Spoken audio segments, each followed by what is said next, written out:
بسم اللہ الرحمن الرحیم. السلام علیکم. I am Abdul Quddus and by profession I am a teacher of English.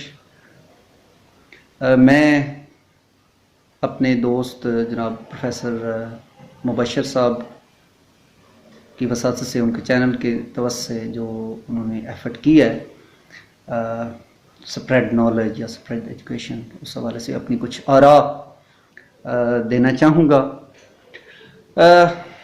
ہم کل بھی ڈسکس کر رہے تھے کہ انسان جو ہے، جیسے انسان ایک ہے اور اس کے جسم کے ڈفرینٹ آرگنز ہیں، دل ہے، جگر ہے، اس کے ہاتھ ہیں، انگلیاں ہیں، اور باڈی کے اندر پھر بے شمار چیزیں، ریڈ بلڈ سیل ہیں، وائٹ بلڈ سیل ہیں، لیکن الٹیمیٹلی جسم کے کسی حصے کا بھی نقصان ہم فیل کرتے ہیں، کسی حصے کی بھی تکلیف ہم محسوس کرتے ہیں، اور جگر کا درد جو ہے وہ بھی ہم فیل کرتے ہیں. اور یہ نہیں ہوتا کہ جگر کو درد ہے تو دل کو پرواہ نہیں ہے، دل کا درد ہے تو دماغ کو پرواہ نہیں ہے، بلکہ جسم کے کسی حصے میں بھی تکلیف ہو تو ہم اس کو محسوس کرتے ہیں، ریئلائز کرتے ہیں، اور وہ تکلیف ہوتی ہے. چونکہ ہم نے اب یہ کیوں ہے، ہم نے محسوس کر لیا ہے، ریئلائز کر لیا ہے، انڈرسٹینڈ اور ایکسیپٹ کر لیا ہے، اور ہے بھی ایسے ہی کہ یہ تمام چیزیں مل کر ایک ہماری باڈی بنا رہے ہیں، ہولسٹک ایک باڈی ہے.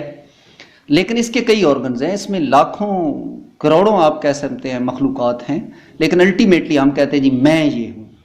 ٹھیک ہے، تو جس طرح انسان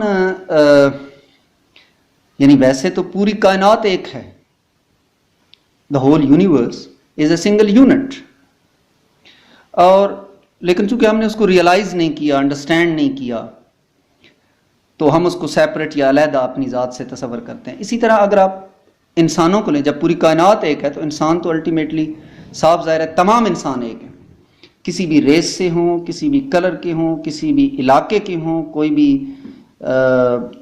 اپنی جو ہے تھیری رکھتے ہوں، ویوز رکھتے ہوں، لیکن الٹیمیٹلی اس میں کوئی شک نہیں ہے کہ تمام انسان بنیادی طور پر ایک ہے. اب ایسے ہی ہے، اس کو اگر میں مثال کے طور پر پیش کروں تو جیسے ہم نے اس باڈی کو ایک ہولسٹک ون جو ہے مان لیا ہے، یعنی مکمل ون جو ہے مان لیا ہے، گو کہ یہ بہت سے چھوٹے چھوٹے آرگن سے مل کر بنی ہے، لیکن ہم نے جب ایک مان لیا ہے تو اس کا ایک جو ہے نا برین کنٹرول کر رہا ہے پوری باڈی کو، اس کے ساتھ لنک ہے اور ایک کنیکشن ہے جو اس کو وننس میں کیے ہوئے ہے. تو اسی طرح تمام انسانیت کو اگر ہم ایک سمجھ لیں، یعنی ہم جس طرح ہم اپنی باڈی کو ایک سمجھ لیا ہے، اسی طرح ہی تمام انسانیت کو اگر ہم اس لیول پر جا کر ایک ریئلائز کر لیں، انڈرسٹینڈ کر لیں اور مان لیں کہ ہم تو یار ایک ہی ہیں. اگر ہم ایک ہیں، یعنی یہ جو کہنا ہوتا ہے کہ نفرت نہیں کرنی چاہیے، اس سے بھی فرق پڑتا ہے ایک دوسرے سے نفرت، لیکن اصل میں جب ہم انڈرسٹینڈ کر لیتے ہیں تو پھر ہم نفرت نہیں کرتے. یعنی بجائے صرف کسی کے کہنا ماننے پر وہ شاید لیول ہمارا نہ بنے. علم اسی لیے امپورٹنٹ ہے، علم چونکہ وہ ڈگریاں لے لینا، نمبر لے لینا، کتابیں بہت زیادہ پڑھ جانا، پی ایچ ڈی کی ڈگری لے لینا، یہ تو علم ہے نہیں. ہم نے انڈرسٹینڈ کرنا ہے، ریئلائز کرنا ہے اپنے آپ کو اور اپنے ارد گرد کے ماحول کو اور اس کائنات کو ایکسپلور کرنا ہے. تو صاحب ذرا جب ہم جنگوں میں پڑے رہیں گے تو کائنات کو نہیں ایکسپلور کر پائیں گے. تو انسان کو یہ سمجھنا ہے، یعنی نفرت سے کیسے جان چھڑائی جا سکتی ہے، حسد سے کیسے جان چھڑائی جا سکتی ہے. وہ ان کو ڈرا کر نہیں، بلکہ ان کو بتا دیں کہ جیسے ایک باڈی ہے، اس کو آپ نے ایکسیپٹ کر لیا اور سمجھ لیا اور آپ اس کا نقصان نہیں چاہتے، اسی طرح یہ پتہ چل جائے انسانوں کو کہ الٹیمیٹلی تمام انسان ایک ہی باڈی کا حصہ ہیں، یعنی ہیومینٹی کی جو ہولسٹک باڈی ہے اسی کا حصہ ہیں، تو اسی کا حصہ ہیں. اور اس باڈی کو جب ہم انڈرسٹینڈ کر لیتے ہیں کہ یہ باڈی ہے تو کسی بھی انسان سے ہم نفرت نہیں کرتے، کسی بھی انسان کا ہم برا نہیں چاہتے. جیسے ہمارا رائٹ ہینڈ کبھی اپنے لیفٹ ہینڈ کا برا نہیں چاہتا کہ یہ اس کا الٹ ہے، تو اسی طرح فار ایگزامپل ہم فیملی بناتے ہیں جی، ہم اپنے بچوں کو برا نہیں چاہتے جی ہماری فیملی اپنی. جب ہم پوری انسانیت کو اپنی فیملی سمجھ لیتے ہیں، صرف سمجھنے کی بات ہے، تو صاف ظاہر ہے پوری انسانیت جو ہے اس کا دکھ ہمارا دکھ ہوگا، اور پوری انسانیت کی خوشی جو ہے وہ ہماری خوشی ہوگی. اور بات صرف یہ ہے کہ اس کو ہولسٹک اور دا ہول ہیومینٹی کو ون کنسیڈر کر لیں، اور ہمیں اس کا ایک حصہ جو ہے سمجھنا چاہیے کہ ہم ایک آرگن ہیں، اور یہ تمام انسانیت جو ہے وہ آرگنز ہیں چھوٹے چھوٹے، اور اس سے مل کر ایک ہولسٹک ہیومینٹی بن رہی ہے، اور ہمیں فیل کرنا چاہیے. اور جب ہم اس کو مان لیتے ہیں تو فیل ہوتا بھی ہے. تو اقبال نے بڑی خوبصورت بات کی تھی کہ حقیقت ایک ہے ہر شے کی، خاکی ہو کہ نوری ہو، لہو خورشید کا ٹپکے اگر ذرے کا دل چیرے. تو ہمیں ایک دوسرے کے کمپٹیشن میں نہیں پڑھنا چاہیے بلکہ کنٹریبیوشن میں پڑھنا چاہیے. یعنی ون اور ڈیفیٹ والی گیم نہیں کھیلنی چاہیے بلکہ آل ون ون کھیلنی چاہیے. اور آل ون ون تب ہی کھیل سکتے ہیں جب ہم کسی کو ہرانا نہ چاہیں بلکہ ہر کسی کو جتوانا چاہیں. یعنی کوئی شکست نہیں اس میں کھاتا. یہ ایسی گیم ہے، یہ ایسا مقابلہ ہے جو آل ون ون ہے.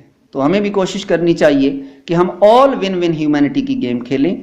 اور اصل خوشی ہماری تب ہی ہوگی جب ہمارے کہے انسانیت کے کہکوں، تمام انسانیت کے کہکوں کے درمیان ہمارا بھی کہکا گونجے گا. تو وہ ریئل ہیپینس، ریئل سکسیس ہوگی ہیومینٹی کی، انسانیت کی. تو اس حوالے سے میں اپنا ایک شعر بھی سنانا چاہوں گا. اور میں چونکہ اچھا اس کے لیے آپ کو اپنے انفرادیت کا پردہ پھاڑنا پڑتا ہے اور ہولسٹک اس ورلڈ میں آنا پڑتا ہے. سب کو اپنا پارٹ اور خود کو سب کا پارٹ بنانا پڑتا ہے. تو ایک میرا شعر بھی ہے، اس حوالے سے میں شیئر کرنا چاہوں گا آپ لوگوں کے ساتھ کہ درد میرا نہ پوچھ مجھ سے ہے رشتہ میرا ہر ایک شے سے. درد میرا نہ پوچھ مجھ سے ہے رشتہ میرا ہر ایک شے سے. ٹہنی کاٹو گے تم جو کیکر کی تو درد میرے جگر کو ہوگا. Thank you very much. امید ہے آپ کو میری باتیں کچھ سمجھ آئی ہوں گی، کچھ شاید پرسیپشن کے مطابق، یا میری سمجھانے کی شاید استطاعت اتنی ہو. لیکن ایک بات جو ہے وہ یا میرے حساب سے وہ کلیئر ہے کہ اگر آپ اس کو محسوس کریں تو آپ دنیا کے خوش قسمت ترین انسان بن سکتے ہیں. اور جتنی خوشی آپ کو اس کائناتی حصے کا، اس ہیومینٹی کا حصہ بن کے آتی ہے، یعنی آپ کا ایک رشتہ دار نہیں بن رہتا، پھر ساری دنیا، ساری کائنات آپ کی رشتہ دار ہو جاتی ہے. Thank you very much.